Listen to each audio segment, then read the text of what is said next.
صلی علی نبینا صلی علی محمد صلی علی شفیعنا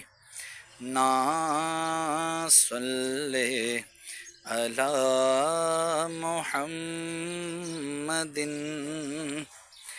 ہم بھی مدینے جائیں گے، آج نہیں تو کل صحیح۔ ہم بھی مدینے جائیں گے، آج نہیں تو کل صحیح۔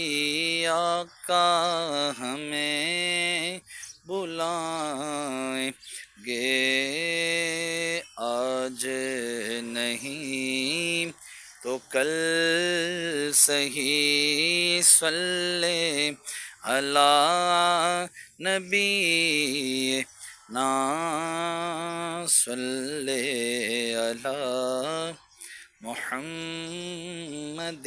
الحمدللہ رب العالمین والعاقبۃ للمتقین والصلاة والسلام علی سید الانبیاء والمرسلین۔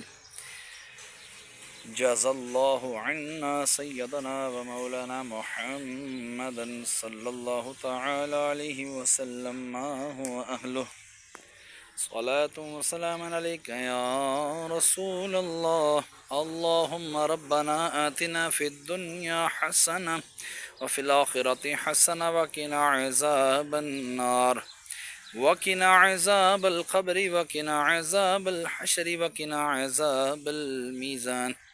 یہ الہ العالمین سورہ فاتحہ کی تلاوت کی، سورہ اخلاص 3 مرتبہ پڑھی، والآخر درود پاک پڑھا۔ مولا تیری بلند و عظیم بارگاہ میں پیش کرتا ہوں، قبول و منظور فرما اس کا اجر و ثواب تو اپنے شایع نشان عطا فرما۔ مولا جو تو نے ثواب عطا فرمایا تیرے محبوب صلی اللہ تعالی علیہ وآلہ وسلم کی بارگاہ بے کس پناہ میں ہدیتاً تحفتاً نذرانۃً عقیدتاً ادباً عاجزاً پیش کرتا ہوں، مقبول و منظور فرما۔ آپ کے وسیلے سے حضرت آدم علیہ السلام سے لے کر آج تک اور آج سے لے کے قیامت تک کے مسلمین مسلمات مومن مومنات کی ارواحوں کو درجہ بدرجہ اس کا ثواب پیش کرتا ہوں، مقبول و منظور فرما۔ خصوصاً بالخصوص ہمارے پڑوس میں پیر نور الہی رحمۃ اللہ تعالیٰ علیہ کا دربار پر انوار ہے، مولا ان کا کل عرس مبارک ختم ہوا، مولا ان کی روح پاک کو پیش کرتے ہیں، قبول و منظور فرما۔ ساتھ ہی ان کے پیر و مرشد کا دربار ہے، مولا ان کی بھی ارواح کو اس کا ثواب پیش کرتے ہیں، قبول و منظور فرما۔ خصوصاً بالخصوص ہمارے لاہور کے امام صاحب قبرستان میں جتنے بھی تیرے بندے بندیاں اہل ایمان کی حالت میں دنیا سے رخصت ہوئی، یہاں پر آرام فرما ہے، تمام کی ارواحوں کو درجہ بدرجہ پیش کرتے ہیں، قبول و منظور فرما۔ یا اللہ خصوصاً بالخصوص ہمارے محسن بھائی کے والد امجد بھائی مرحوم کی ارواح کو اس کا ثواب پیش کرتے ہیں، مقبول و منظور فرما۔ مولا ان کے درجات بلند فرما، قبر کی تاریکیاں دور فرما، قبروں کو جنت کے باغوں میں سے باغ بنا، کفن کو جنت کے کفن سے تبدیل فرما۔ میں اپنے والدین مرحوم کی ارواحوں کو بھی اس کا ثواب پیش کرتا ہوں، مقبول و منظور فرما۔ کہتے رہتے ہیں دعا کے واسطے بندے تیرے یا رب کر دے پوری آرزو ہر بے قسم مجبور کی، وصلی اللہ تعالی علی خیر خلقہ محمد وعلی آلہ واصحابہ اجمعین برحمتک یا ارحم الراحمین۔ لا الہ الا اللہ محمد رسول اللہ صلی اللہ تعالی علیہ وسلم۔